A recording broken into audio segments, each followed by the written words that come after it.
Mesdames, Messieurs, bonjour à toutes et à tous. Voici les titres du journal. Le Premier ministre ivoirien a entamé ce matin une visite de 48 heures au Burkina, dominée par la tenue de la réunion préparatoire au sommet des chefs d'État sur le traité d'amitié et de coopération Côte d'Ivoire-Burkina.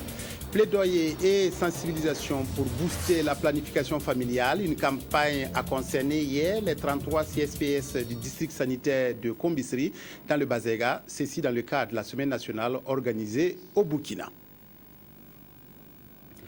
Ainsi donc, le Premier ministre ivoirien à Ouagadougou, Daniel Kabla-Duncan, effectue le voyage pour co-présider avec son homologue burkinabé la réunion préparatoire de la conférence au sommet du traité d'amitié et de coopération entre la Côte d'Ivoire et le Burkina. Conférence qui se tiendra en juillet prochain à Ouagadougou.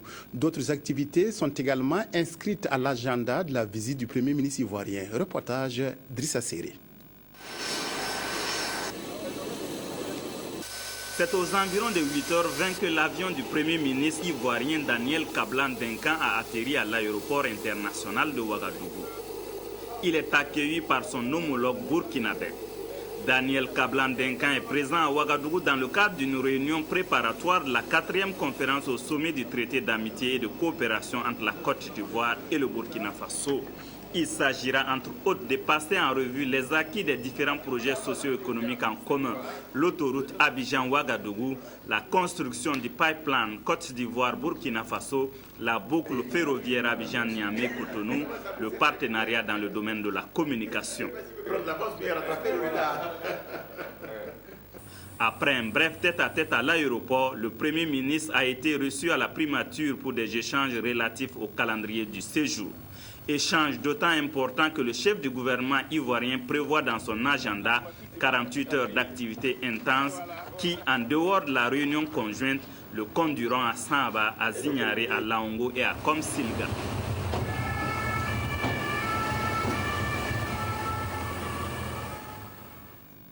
Le traité d'amitié et de coopération entre la Côte d'Ivoire et le Burkina est donc évalué à Ouagadougou. Béon Luc-Adolphe Thiao et Daniel Kabla-Duncan ont ouvert officiellement les travaux ce matin. Outre l'évaluation des décisions mises en œuvre depuis 2013, la rencontre de Ouagadougou va s'intéresser à l'élaboration de projets d'accord et définir l'agenda de la conférence au sommet. Reportage Fousseni Kindo.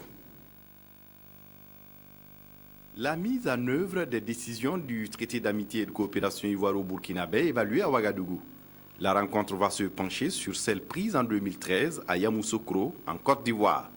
Les grands chantiers comme le projet de construction de l'autoroute Yamoussoukro-Ouagadougou, la réhabilitation et le renforcement ainsi que le développement des réseaux routiers et ferroviaires, la réhabilitation du chemin de fer Abidjan-Kaya et son prolongement jusqu'à Tambao, sont à l'ordre du jour de la rencontre de Ouagadougou. La rencontre de ce jour va donc nous permettre d'évaluer la mise en œuvre des décisions et recommandations issues de la 3e conférence au sommet tenue à Yamoussoukro le 30 juillet 2013 en vue de l'élimination des entraves dans le cadre de leur exécution. À 2 mois de la première conférence prévue pour se tenir à Ouagadougou, il est également indiqué, Monsieur le Premier ministre et chers frères, que nous puissions mener des concertations sur l'avant-projet de l'ordre du jour de celle-ci. Un dossier non moins important, celui du renforcement des capacités énergétiques de la République de Côte d'Ivoire en vue de satisfaire les besoins énergétiques du Burkina Faso. Et à ce propos, la partie ivoirienne rassure. Nous devrons faire en sorte que les fournitures d'électricité augmentent au Burkina Faso. Dans la demande du Premier ministre Béon Luc-Adolphe Thiao, lorsqu'il était venu à Abidjan, il avait souhaité déjà qu'on puisse travailler sur ce dossier. C'est une première annonce qui a été faite. Si on peut aller plus loin, pourquoi pas, on va en discuter. Et puis, si c'est nécessaire, monter davantage, de manière à ce que, comme il y a l'investissement qui se développe aussi au Faso, nous puissions faire en sorte que les industries et les ménages puissent avoir de l'électricité dans ce domaine. Dans le domaine minier aussi, nous devons travailler ensemble. On a parlé de manganèse ici, nous allons le faire chez nous. Nous devons travailler aussi sur l'orpaillage, disons qu'il y a un dossier important. Je crois que le ministre en charge de l'industrie et des mines de Côte d'Ivoire va organiser une réunion régionale sur l'orpaillage, de manière à ce que nous puissions, tout en favorisant l'orpaillage artisanal, éviter donc l'orpaillage clandestin qui crée des problèmes. En attendant la rencontre au sommet prévue en juillet prochain, les deux chefs de gouvernement préparent donc le terrain pour des échanges fructueux dans l'intérêt des deux pays. Dans sa mission de service public, la radiodiffusion-télévision du Burkina se déploie progressivement dans les régions pour être un média de proximité. La région du Sud-Ouest, qui dispose déjà d'une radio depuis 1986 et d'une unité de production télévisuelle depuis octobre 2011, verra très prochainement sa section télé fonctionnelle. Les techniciens sont actuellement à pied d'œuvre pour donner entière satisfaction aux téléspectateurs de la région. Draman Dadian, reportage à Gawa. Du haut des collines de Bafouji, radio et télévision vont désormais se côtoyer dans ces locaux de la RTB du Sud-Ouest. La radio, elle existe depuis mars 1986 et les travaux de la section télé lancés en août 2013 viennent égayer davantage hommes et femmes de cette partie du Burkina. Nathan et la télé venait Gawaji, nous sommes très contents. C'est depuis la radio Gawa venait ici, nous les anciens pour écouter la radio Gawa. Mais vraiment, nous avons besoin même pour pouvoir venir vite même là. Cela est sur le point de se concrétiser car les équipements sont sur place et les techniciens à pied d'œuvre pour donner vie à cette nouvelle télévision de proximité. Aujourd'hui, le gros du travail a été déjà fait, donc les émissions, ça sera certainement pour très bientôt. En tout cas, si rien n'entrave notre marche, très bientôt les téléspectateurs de la région du Sud-Ouest pourraient bénéficier donc de nos ondes et de nos programmes. Première chaîne de télévision au Sud-Ouest, l'on peut déjà se faire une idée des attentes de la population, éducation, sensibilisation et divertissement. Nous on veut les bons épisodes pour regarder, les bonnes chansons, les bonnes choses pour regarder, c'est ça qu'on veut. Nous, en tant qu'artisans, on trouve que déjà c'est une très bonne initiative. Voilà une nouvelle chaîne au sein de notre région. Voilà, ça nous apporte beaucoup de choses. Ça nous permet aussi de voir ce que les enfants de la région, et tout le monde va voir aussi ce que ça vaut. En attendant de voir les premières images sur leur petit écran, tous fondent l'espoir que la RTB du Sud-Ouest contribue véritablement à consolider la paix et la cohésion sociale, gage de tout développement à la base. Plus de 200 gendarmes sont en formation depuis hier à Ouagadougou pour relever les défis sécuritaires actuels. 4 thèmes portant sur la sécurité sont dispensés par des officiers de gendarmerie, mais aussi par des personnalités du monde judiciaire. Les participants vont acquérir ces nouvelles connaissances pendant 3 jours. Reportage Zalissa Sanfo. L'insécurité prend des allures d'une courbe ascendante au Burkina Faso. Vol, braquage, trafic d'armes et de stupéfiants, cybercriminalité, cambriolage et autres sont légion. Les modes d'action ainsi que les têtes pensantes de ces forfaits sont en perpétuel changement. Comment s'adapter et apporter des solutions adéquates et, si possible, anticiper. C'est à cette école que sont ces 200 gendarmes. Pour y arriver, un certain nombre de sujets leur seront décortiqués. Elle porte essentiellement sur la justice militaire, le rôle des officiers de police militaire, la criminalité transfrontalière, et le terrorisme en Afrique de l'Ouest, la psychologie du commandement et comment mieux administrer une brigade. Et beaucoup d'autres thèmes qui seront traités, beaucoup des échanges. Pour une police judiciaire et administrative plus performante, c'est le thème de cette rencontre. Et le chef d'état-major de la gendarmerie espère que ses participants vont être mieux outillés pour élever les défis sécuritaires et mériter la confiance des populations. En 72 heures, ces commandants de sous-unités départementales vont aussi échanger et apprendre les uns des autres. Toutes choses qui devaient leur permettre d'acquérir de nouvelles connaissances, à même de leur permettre de mieux administrer leurs sous-unités respectives. Le 12e régiment d'infanterie commando RIC basé à Wayuguya a un nouveau chef de corps, le colonel Sie Rémi Kambou, qui a réussi à relever certains défis sécuritaires au cours de son commandement, est remplacé par le colonel Ludovic Ouedraogo. Reportage Herman Toué. Je reconnaîtrai désormais pour chef le colonel Ouedraogo Ludovic, qui suis présent. C'est après cette phrase consacrée du commandant de la première région militaire, le colonel Oumarou Sawadogo, que le colonel chef de corps sortant, Sié Rémi Kambou et le colonel Ludovic Ouedraogo, chef de corps entrant, se sont passés le commandement. C'était au cours d'un cérémonial purement militaire, ponctué par une prise d'armes, la remise symbolique des couleurs et un défilé militaire. Je pense qu'avec les officiers, les sous-officiers et les militaires du rang du 12e RIC, nous avons accompli certaines tâches qui sont à mettre à l'actif de tout le monde. Grâce à la cohésion qui était là, nous avons pu juguler par exemple le problème sécuritaire qui devait se présenter au nord avec le problème malien. Je suis satisfait d'avoir accompli un gros boulot avec eux. Ce n'est pas parfait, ce n'est pas fini. Le chef de corps entrant place son commandement sous le signe de la discipline, la cohésion et la formation. Tout chef militaire place son commandement généralement sur 3 choses. Il y a la discipline qui fait la force principale des armées. Une fois qu'elle est obtenue, elle entraîne une certaine cohésion obligatoire et indispensable pour remplir les missions. Et qui dit mission, dit professionnel. Donc l'instruction, l'enseignement, la formation.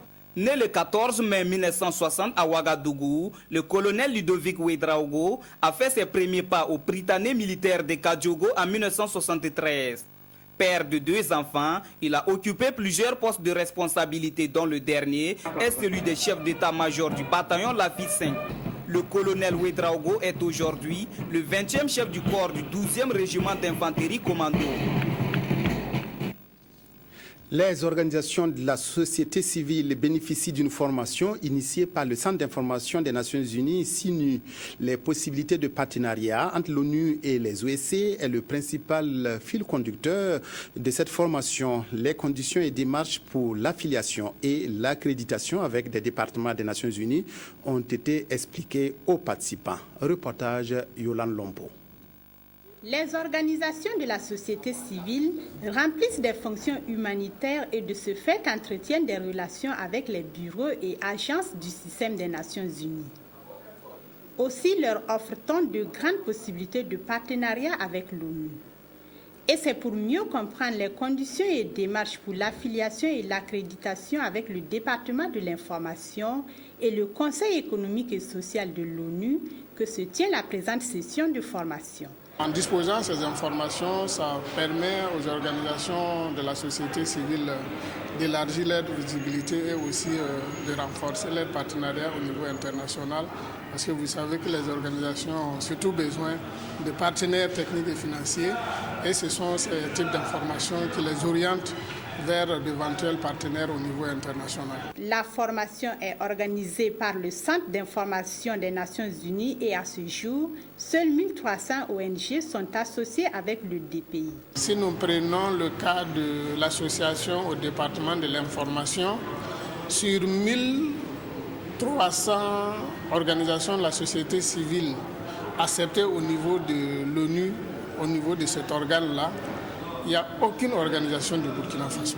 Alors que nous estimons que ce sont des structures très importantes pour nos associations également. La 65e conférence annuelle DPI-ONG se tiendra du 27 au 29 août 2014 à New York avec pour thème « Rôle de la société civile dans l'agenda du développement post-2015 ». Le mouvement des jeunes loyalistes pour la paix a tenu dimanche dernier une assemblée générale à Ouagadougou. Les discussions ont notamment porté sur le soutien du mouvement en faveur du président du Faso dans la poursuite de ses actions pour un Burkina émergent. Sié Sylvestre Da, précision. Au cours de cette assemblée générale tenue dans la salle polyvalente du Palais de la Culture Jean-Pierre Kengani, les dirigeants du mouvement des jeunes loyalistes pour la paix ont donné leur lecture sur le climat sociopolitique qui prévaut actuellement au Burkina Faso.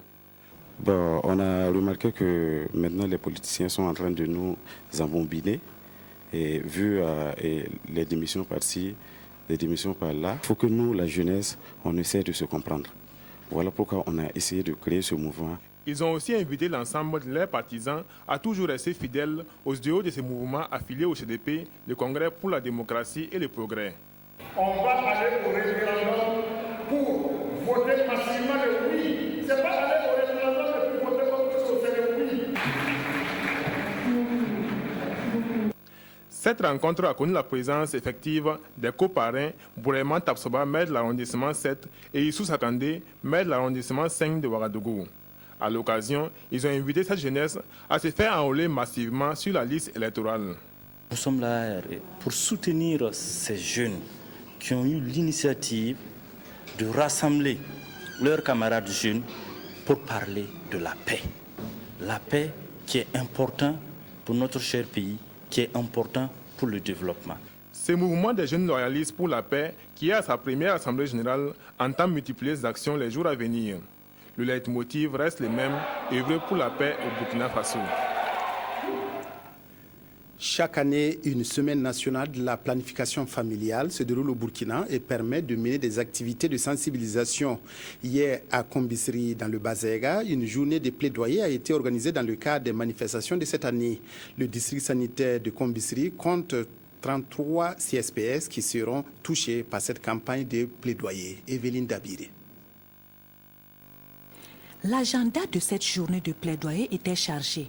2 présentations faites par le médecin-chef du district sanitaire de Kombisri sur la situation des décès maternels et de l'utilisation des méthodes contraceptives dans ce district. Puis 2 pièces théâtrales, dont l'une jouée par les sages-femmes du district. Ces actrices d'un jour ont fait ressortir les conséquences des grossesses précoces, non désirées ou trop rapprochées. L'objectif de cette journée s'inscrit d'ailleurs dans la lutte contre ces comportements. Et d'attirer l'attention des communautés sur les problèmes qui sont liés à la santé maternelle et l'opportunité qu'offre la planification familiale pour réduire les 3 trop, c'est-à-dire grossesses trop précoces, trop rapprochées, trop nombreuses, trop tardives. Les décès suite à des avortements contribuent à peu près à 40% de la mortalité maternelle que nous recevons. Deuxièmement, la planification familiale permet d'espacer les naissances.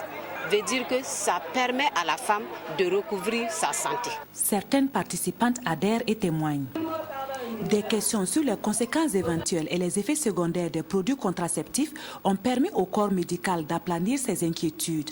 Mais des difficultés existent quant à l'adhésion à la planification. Certains hommes pensent que si la femme met une méthode contraceptive, c'est une occasion de se donner partout, alors qu'en réalité, ce n'est pas ça. Donc la sensibilisation des hommes est un grand défi.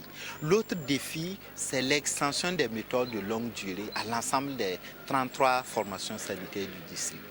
Kombisri est l'un des districts sanitaires ayant un taux d'adhésion de 30% à la planification contre 25% pour la moyenne nationale. L'opération d'octroi de crédit aux femmes dans le cadre des mesures sociales a démarré sur toute l'étendue du territoire. C'est une enveloppe de 5 milliards de francs CFA qui leur est destinée. Et pour accéder à ces nouveaux financements, les femmes sont en ordre de bataille pour le retrait du formulaire d'inscription, document qui marque le début effectif du processus d'octroi du crédit. Précision Bouma Ernest Nebier. Si moi je gagne 4 millions, je vais. Si je gagne 3 millions, je vais. Par le maximum que je peux payer. Je suis là ce matin parce que pour espérer avoir un crédit, pour pouvoir continuer mes activités. Si je peux avoir 20 millions, c'est bon. Elles ont un but commun, celui de bénéficier du fonds qui leur a été alloué par le gouvernement pour le développement de leurs activités génératrices de revenus. Le fonds d'appui à l'entrepreneur féminin est donc doté de 5 milliards. Et s'intéresse pratiquement, il faut dire, à toutes les femmes de Burkina Faso, sans exception. Et donc, les conditions, c'est quoi? Il faut être burkinabé et il faut, bien sûr, mener une activité qui demande un financement. Ici, au siège du fonds, inutile de vous dire que l'affluence est au rendez-vous. Il faut se lever très tôt le matin pour espérer avoir la fiche d'information et le formulaire d'inscription. Des documents par lesquels débute le processus d'octroi du crédit. On les reçoit, voilà, on essaie de les renseigner et puis on essaie de les expliquer ce qu'il faut, les conditions, voilà, les montants qu'on octroie généralement. Et puis on leur remet, aujourd'hui particulièrement, sont les formulaires qu'on remet aux dames. Après cette étape, un comité de gestion des dossiers sera mis en place. Et les femmes qui verront leur dossier retenu peuvent prétendre à des crédits avec des montants intéressants remboursables sur 5 ans. Et pour les crédits individuels, ça va de 2 à 10 millions pour ce qu'on appelle les besoins de fonds de roulement. C'est ceux qui ont déjà des activités et qui veulent justement renforcer leur capacité. Pour les investissements, dans le crédit individuel, pour les investissements, ça va de 5 à 50 millions. Il y a les investissements de groupe. Ça veut dire, vous savez qu'il y a des femmes qui travaillent en groupe, qui peuvent se mettre soit en groupement ou en association pour mener un certain nombre d'activités. Pour l'investissement, là, c'est plus élevé. On l'a mis entre 10 et 50 millions. En rappel, ce fonds d'un montant de 5 milliards de francs CFA est une doléance des femmes du Burkina au président du Faso lors de la commémoration de la journée du 8 mars cette année à Banfora. Le réseau des caisses populaires du Burkina a organisé une conférence dans le cadre du lancement de la Semaine nationale des caisses populaires. Le financement des PME-PMI du Burkina, quelle contribution des centres financiers aux entrepreneurs du RCPB était le thème de la conférence. Plusieurs autres activités étaient inscrites au programme de cette 9e édition. Adama Koulibaly. Le financement des petites et moyennes entreprises et des petites et moyennes industries du Burkina, quelle contribution des CFE, centres financiers aux entreprises du réseau des caisses populaires du Burkina, tel est le thème de la conférence inaugurale de la Semaine nationale des caisses populaires. Il s'est agi au cours de cette conférence de partager l'expérience du réseau en matière de financement des PMI-PME, d'échanger sur les défis et perspectives après avoir présenté les résultats engrangés.